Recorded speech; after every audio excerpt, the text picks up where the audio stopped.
Olá, meu nome é Isabela Lapa. A gente está aqui hoje na Alvorada para mais um Aldeia que Educa do Colégio Santo Agostinho. Hoje a gente vai conversar pela segunda vez com a Aleluia Eringer, que é diretora institucional do colégio. Seja bem-vinda, Aleluia. Muito obrigada, é um prazer muito grande estar aqui com você, com os ouvintes do Colégio Santo Agostinho e os ouvintes da Rádio Alvorada. Nós começamos esse programa no ano passado com você. Sim. Né? E para a gente iniciar 2024, eu estava fazendo uma pesquisa que você fez 12 programas do Minuto Aldeia que Educa no ano passado. Foram temas muito relevantes, muito diversos, e eu queria que você comentasse um pouco sobre eles, como que você definiu, como que você categorizou, e o que fez com que você filtrasse cada um deles para trazer. Tá, de fato foram 12 episódios, e todos eles estavam tratando da educação de forma mais ampliada. Ao ouvi-los novamente, eu consegui identificar 3 grandes categorias.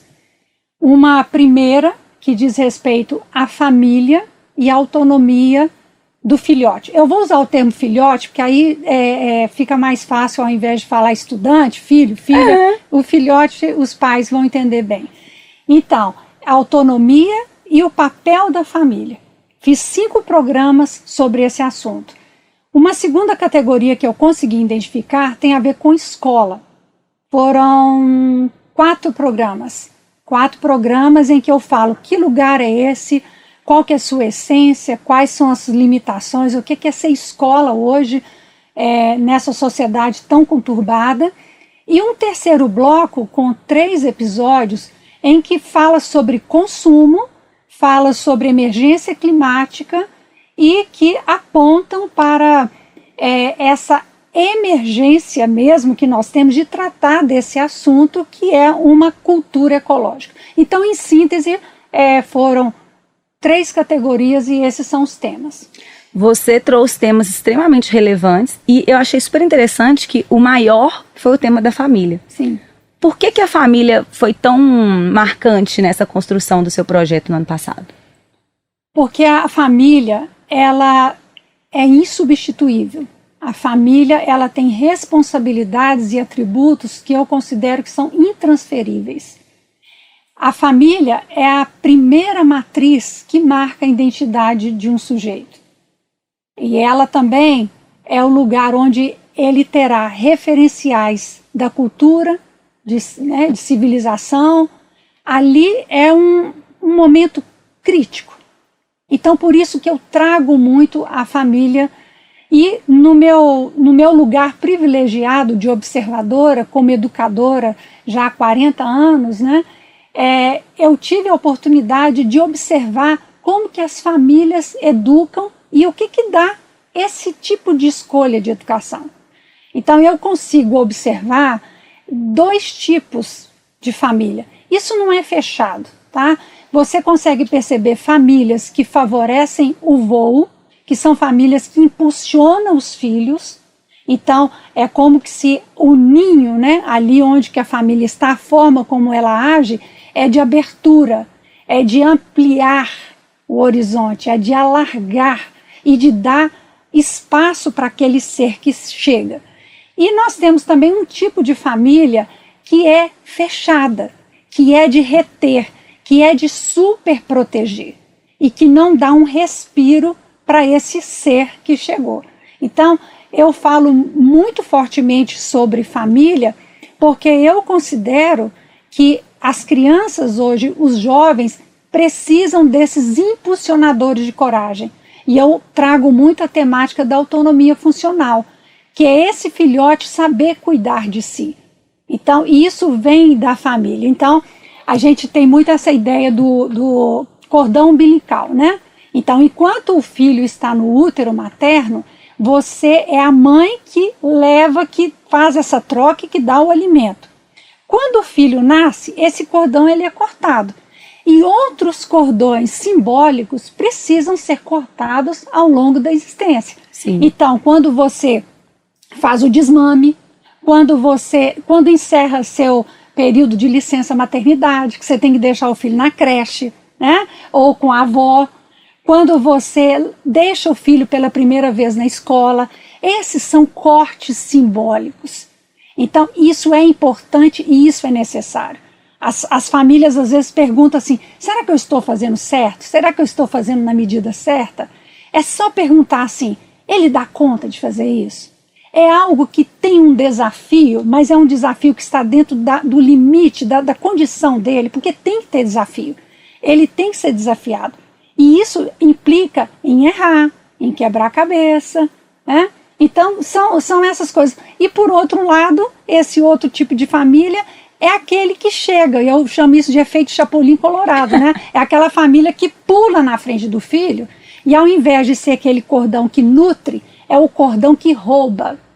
Isso é muito sério, né? São famílias que roubam do filho a vida dele, porque roubam o alimento dele, o tempo dele, a experiência dele, aquilo que era para ele, né? E a família começa a viver uma transferência, né? Começa a levar a própria vida para a vida do filho, e não o contrário. Então é por isso que eu trato da família e eu acho muito sério e muito importante essa instituição na vida de qualquer sujeito. É a base, né? A família começa tudo e com o tempo, você falou muito bem, são os cortes e chega o momento do corte da escola. Sim. E quando ele entra, né, inicia a vida escolar, que foi inclusive o seu segundo tema no ano passado, qual que é a conexão entre o papel da escola com o papel da família? Como que isso acontece para possibilitar esse voo que você mencionou de maneira mais saudável e mais segura também para a formação? Bom, a escola é um lugar por excelência do coletivo, do comunitário, do público, mesmo sendo uma escola privada. Então, enquanto a gente fala do ninho, a gente fala do filhote, aqui, esse filhote, ele não nasceu para ficar no ninho, ele nasceu para voar, né? Então, a gente apresenta para esse filhote a amplidão do céu para ele voar, né? A gente ensina ele a nadar para ele avançar sobre o mar da vida. Essa é a ideia. Então, quando a criança aqui, o filhote, vai para a escola, irá também vários outros filhotes que tiveram outros tipos de ninhos. Então, a escola é o lugar que as coisas irão acontecer, em que ele será confrontado, em que ele entenderá. A gente usa uma expressão que a escola vai destronar, no sentido de que ele vai entender que ele não é a última bala chita do pacote, né? Então ele vai entender quais são os critérios para uma convivência coletiva. É o lugar do ensinar a conviver com as diferenças. Então a escola hoje, inclusive, tem uma ideia de que ela dá medo. Tem pais que se assustam com a escola, porque acha que lá que fala isso, vê isso é mais o quê? As pessoas têm que entender que a escola não inventa essas coisas. A escola é atravessada por essas coisas. Então, os adultos que lá estão, os educadores, eles precisam mediar esse encontro dessa criança com essa cultura, que é, de fato, violenta, complexa, muitas vezes racista, preconceituosa, né? Quando a gente ouve falar tanto de bullying. Então, essas coisas que a gente considera mal feitas, feias, sujas, aqui está a essência da educação. A substância da educação acontece aqui. É quando eu chego e eu implico aquela criança, eu responsabilizo, eu ajudo ela a buscar saídas restaurativas, né? Então, a família tem que entender que quanto mais ela faz bem o seu trabalho, né, de convicções morais, éticas, de valores, melhor esse filhote vai se dar na escola, mesmo convivendo com coisas tão diferentes daquilo que a família prega ou quer, né? Mas aqui vale o ensinamento de Jesus, nosso mestre, né? O que contamina o homem não é o que vem de fora, é o que sai de dentro. Então a gente tem que cuidar do que está dentro. Sim, talvez seja a questão da forma como ele vai aprender a lidar com isso, porque quando a escola passar, isso vai continuar. Ele não vai fugir do mundo para viver. Sim, não pode, mesmo porque você coloca um filho do mundo, não é para ficar no ninho, né? Exato. É para ir para o mundo. Exato. E entre esses temas, você falou, né, que a gente passa pela questão do racismo, do preconceito de várias formas, mas tem também a questão do consumo, que hoje é um assunto que precisa ser muito tratado e que também foi tratado dentro dos seus programas pela questão climática. Sim. Como que vocês estão abordando esse tema? Quais estão sendo os desafios? Porque hoje a gente fala muito das pautas de sustentabilidade e como trazer isso para a realidade da escola. Ótimo. Hoje, uma criança e um adolescente, ele vê coisas no noticiário e ele sente coisa. Então, vamos pegar as ondas de calor que nós vivemos muito intensamente um ano passado, não é? Então, agora não é ninguém dando palestra sobre o que é eventos climáticos extremos. Todo mundo já sabe o que é isso porque as pessoas estão vivendo. A gente vive no Brasil secas, enchentes, queimadas, no mundo inteiro, é tudo isso. Imagine você, uma criança de 6 anos, de 8 anos, um adolescente, exposto a esse apocalipse, a esse fim de mundo. Então, o desafio da escola para fazer essa educação ecológica, né, essa alfabetização ecológica, não pode ser pelo desastre, não pode ser pelo fim do mundo. Tem que ser pelo bonito. Tem que ser as imagens, aquilo que a criança precisa ver é aquilo como deveria ser. Então, as imagens que ela precisa ver é do que é um rio saudável, o que é um rio limpo, o que é um oceano sadio, o que é uma montanha grandiosa, a árvore madura, né, os ecossistemas. Então, ela precisa ver a galinha ciscando, onde que ela faz o descarte correto do resíduo, qual que é o uso adequado do papel, da água. Isso que a criança precisa fazer e a escola precisa fazer. Porque no momento em que ela vai adquirindo idade e maturidade, que ela percebe na sociedade que as coisas não estão legais, ela terá memória e fundamentos para fazer uma crítica, mas isso vai partir dela. E não como algo assim, olha, esse problema é grande, ele chegou, resolva. Ela não é culpada por isso, né? Então, hoje a escola, ela lida com isso e por uma questão de honestidade intelectual com essa geração, a gente precisa abordar essas coisas sim. A gente precisa ver o como, porque as crianças não têm culpa do que a humanidade e nós fizemos, né? Sim, e é mais um tema que precisa ser trabalhado em conjunto entre a família e a escola. Porque eu penso que a criança aprende da maneira certa na escola, leva isso para casa e isso precisa ser recebido no comportamento. Porque eu vejo que a nossa mudança é só comportamental, a gente não pode solucionar o problema, mas se a gente se comporta de forma mais consciente, isso tem um impacto no nosso entorno. Sim, e o que é muito comum é que todo mundo concorda que nós precisamos de um mundo melhor.